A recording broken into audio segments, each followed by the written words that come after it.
پنیر درست کردم، میخوام بدم علی تست کنه ببینم نظرش چیه.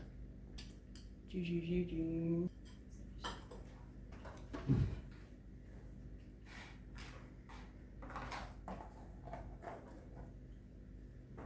علی یه لحظه بیا.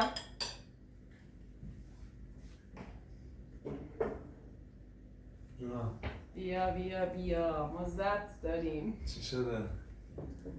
این پنیره رو بخور تست کنی چجوریه. پنیر چیه؟ لیوانه؟ بخور. خودم درست کردم. علکی میگی؟ خیلی خوشمزه است. نه بقیهش هم اینجاست. جون خودت درست کردی؟ خیلی خوشمزه است. جواب بده. چجوری درست کردی؟ بری درستش کنی؟ بریم. نه واقعا خودت درست کردی؟ داری علکی میگی؟ نه من خودم درست کردم. اون نشون بده.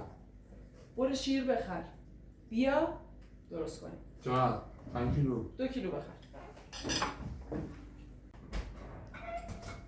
این هم از شیر. این هم چجوری میخوای پنیر رو درست کنی برام؟ بفرم.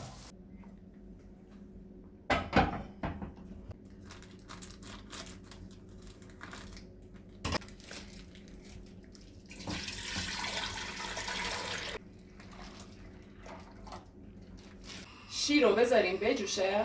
شیر خام گرفتیم دیگه، شیر پاکتی و آماده شده نگرفتیم. بذاریم که بجوشه، بجوش که اومد میریم با هم پنیر درست میکنیم. من باورم نمیشه هنوز، به خدا باورم نمیشه. خیلی آخه ببین، یعنی یه طعمی داره هیچ جا هیچ پنیری رو به این طعم نخوردین. خب شیر من جوش اومد، الان یه ذره کمش میکنم.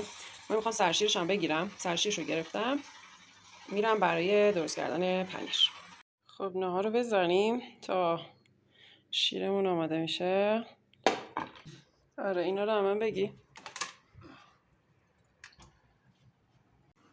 محصول نهایی نهار رو بزنیم و نهار الان دیگه نهار. من شیر رو گذاشتم توی یخچال. تصمیم گرفتیم قبل از اینکه باهاش پنیر درست کنیم سرشیرش رو بگیریم، یه صبحونه باهاش بخوریم، بعد تبدیلش کنیم به پنیر درست کنیم. الان میخوام خیارشور درست کنم، یعنی تا زمان دارم وقت دارم خیارشور درست کنم. خیارشور پروبیوتیک، همونطور که میدونید خیارشور یعنی کلا محصولات پروبیوتیک خیلی برای بدن لازمن و باکتریای مفید روده رو فکر می‌کنم تقویت می‌کنه، زیاد می‌کنه، همچین چیزی. حالا خیارشور درست می‌کنیم، فردا صبح پنیر رو درست می‌کنیم. اونم ویدیو میگیرم براتون میذارم. الان بعد این اونو ببینید. از تو نه. من اونو چیده بودم. تو هر کدومشون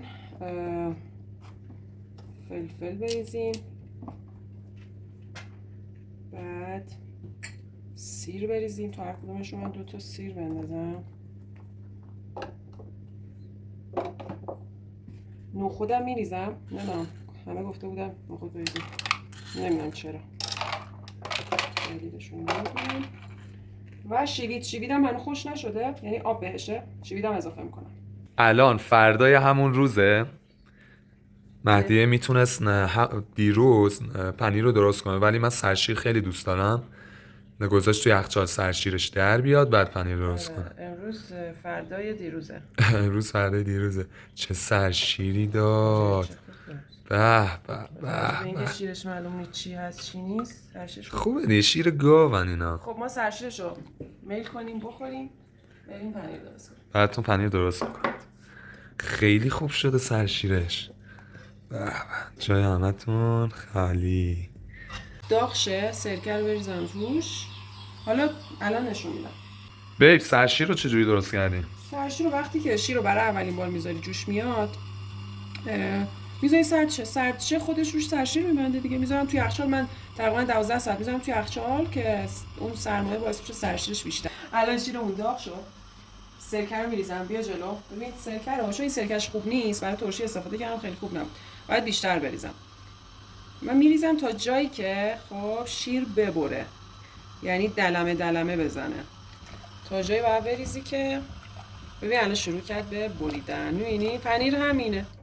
پنیر دقیقاً همینه. ببین یک چقدر باحال شد. آره یک فرایند شیمیایی. این پنیر از اون آب پنیر جدا میشه الان. خدا کنه بقیه پنیرها هم همین جوری طبیعی درست شد. نه اونا که بابا حالا چیزه ما یه پنیر الان میریم میگیریم، یه پنیر بیرونو، این که درست شد با هم دیگه مقایسهش میکنیم، هم از نظر مزه هم از نظر بافتش. زمین تا آسمون فرق آره. میکنه، اصلا مزه این داره. ببین نگاه چه قشنگ. حالا اینو از صافی رد میکنم، آب پنیرش هم میذارم دوباره بپزه. آب پنیرش میشه چی؟ پروتئین وی از آب پنیر دیگه. خب خیلی مقویه. اینجاش دیگه تخصص منه. مراقب باش. که گند زدی. خیلی باحال. تاریخ چی گند زدم؟ ریخون پایین؟ خب حالا اینو سرت ردش کنیم. این تیکای قهوه‌ای زردترش هم به خاطر سرشیری که کف قابلمه گیر کرده بود. خیلی عجیبه. آره واقعا شیر بود. این تا همین 1 دقیقه شیر بود. به خدایی نبود. خب قشنگ آبشو باید بگیری. بریز زیاد بریز. همشو بریز. همش که نه ولی بریز. نداره. بذار همش بزنم. بعدش حالا نمک کم بزنیم. آره بعدش هم میشه. چه نشه. خب این دیگه به اندازه کافی میکنم آبش گرفته شد. حالا من میریزم تو قالب. توی قالب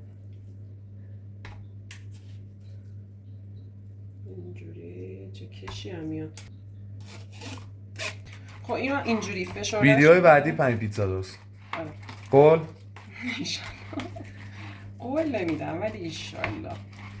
خب اینو همینجوری فشرده میکنیم که فرم بگیره. الان میذاش تو یخچال؟ آره. برای کی آماده است؟ آماده میشه 2 ساعته بعد خودشو بگیره دیگه. ببین من کاری که میکنم اینه که چیزی مثل این که حالا فقط اینجا میشه، اینو میذارم تو این فشارش میدم، یه چیز سنگین هم میدم روش که قشنگ قالبش چیشه، قالبش در بیاد قشنگ. خب حالا این میره توی یخچال. البته باید ذره داغیش بیفته چون یخچال خراب میکنه. ببین کلا نیم ساعت نشد درست کردنش. اگر نمیخواستیم سرشی رو بگیریم بیشتر از نیم ساعت وقت رو نمیگرفت. تا اینجا ویدیو اومدی لایک و بکوب، نظرت هم کامنت کن. الان میریم واسه تست پنیر شرکتی. آره تفاوت پنیر شرکتی با پنیر دستسازمون. ببین من که خوردم بی‌نظیر بود، یعنی از پنیر تبریزی هم بیشتر دوستش داشتم. بریم به خدا واقعا من عاشق پنیر تبریزی هم، خیلی پنیر تبریزی رو دوست دارم. وقتی مهدی اینو درست کرد بی‌نظیر عاشقش شدم. بریم واسه تستش. بچه‌ها چطورید؟ صبحتون بخیر. ما الان امروز بگو کیه؟ آره ما 3 روز میگذره. امروز فردای دوباره دیروزه. فردای دیروزه. صبحتون بخیر. ما هم پنیرمون آماده شده، پنیر خودمون، هم پنیر خریدیم که تفاوتشو بهتون بگیم. خب این پنیر خودمونه. بافتو ببین چقدر باحاله. بعد یه مزه بی‌نظیر میده به خدا که اگه نخورده باشی از دنیا بعد 100 سال بری داغش میمونه رو دلت. اینم پنیریه که خریدیم. نگاش کن. خب بریم تست کنیم. این پنیریه که خودم درست کردم، اینم که پنیریه که خریدیم. خب اول تو تست کن. اول اینو بخور. من که اینو اصلا نمیخورم، دوست ندارم بخورم. نه بعد طعمش رو توضیح بدیم. این پنیر کارخونه ای.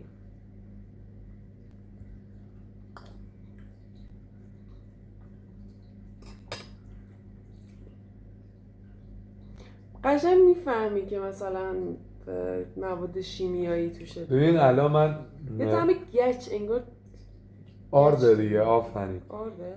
ببین اصلا پنیر رو که میخری برو ببین مواد تشکیل دهندش چیه، ترکیباتش چیه.